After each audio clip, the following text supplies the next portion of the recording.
ఒక సబ్స్క్రైబర్ ఏమడిగారంటే వాళ్ళ బాబుకి 5 years ఫస్ట్ క్లాస్ ఇంజనీరింగ్ కోసం నేను ఎంత సేవ్ చేయాలి, యావరేజ్గా నేను ఒక 20 lakhs సేవింగ్స్ వచ్చేటట్టు చూస్తున్నా ఆ రోజుకి, ఇది సరిపోతుందా లేదా అని అడిగారు. అలాగే పిల్లల ఎడ్యుకేషన్కి మనం ఎక్కడెక్కడ సేవ్ చేస్తే మనం అనుకున్న కార్పస్ అనేది వర్కౌట్ అవుతుందనే చూద్దాం. పిల్లల ఎడ్యుకేషన్కి ఇన్వెస్ట్మెంట్ కోసం మనం ఇప్పుడు 3 స్టెప్స్లో వెళ్దాం బాస్.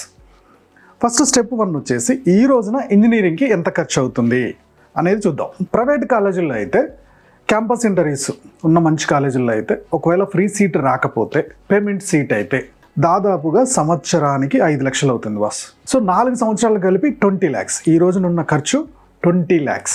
ఈ 5 years బాబు ఫస్ట్ క్లాస్లో ఉన్న బాబుకి అయితే అతను ఇంజనీరింగ్కి వచ్చేవరకు ఎంత టైం పడుతుంది అనేది చూద్దాం. 17 and half 18కి వాళ్ళు హైయర్ ఎడ్యుకేషన్కి ఎంటర్ అవుతారు, ఇంజనీరింగ్కి ఎంటర్ అవుతారు అనుకుందాం.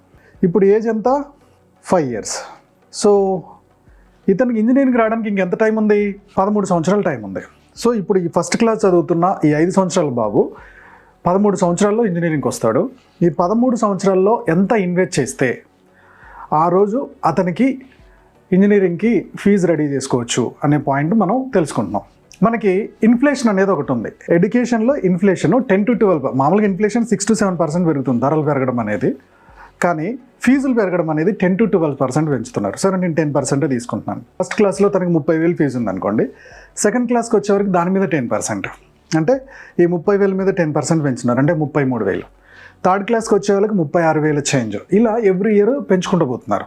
ఈవెన్ ఇంజనీరింగ్ అయినా హైయర్ ఎడ్యుకేషన్ అయినా ఏదైనా అంతే జరుగుతుంది. సో ఈ రోజున 20 లక్షలు ఉన్నాయి ఈ ఫీజు. 10% ఇన్ఫ్లేషన్ చొప్పున బాబుకి ఇంకా హైయర్ ఎడ్యుకేషన్ రావడానికి ఎన్ని ఇయర్స్ ఉందనుకున్నాం? ఇందాక లెక్కేస్తే 13 years ఉంది. సో 13 yearsకి ఉంటే ఈ రోజున్న 20 లక్షలు బాబు చేతికి వచ్చేవరికి 69 lakhs అవుతుందండి.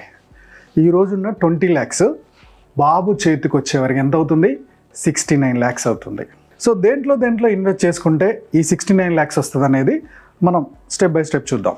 సో పిల్లల ఎడ్యుకేషన్కి మనం ఎక్కడెక్కడ సేవ్ చేయొచ్చు? ఫస్ట్ ఆఫ్ ఆల్ గవర్నమెంట్ వాటిలలో అయితే పబ్లిక్ ప్రావిడెంట్ ఫండ్, అబ్బాయిలు అయితే public provident fund 15 years locking period ఉంటుంది. ఆ తర్వాత వచ్చేసి యూలిప్ ఫండ్స్, అంటే ఇన్సూరెన్సే, బట్ ఇన్సూరెన్స్ని కొన్ని ఫండ్స్లో పెడతారనమాట. తర్వాత వచ్చేసి ఇండెక్స్ మ్యూచువల్ ఫండ్స్.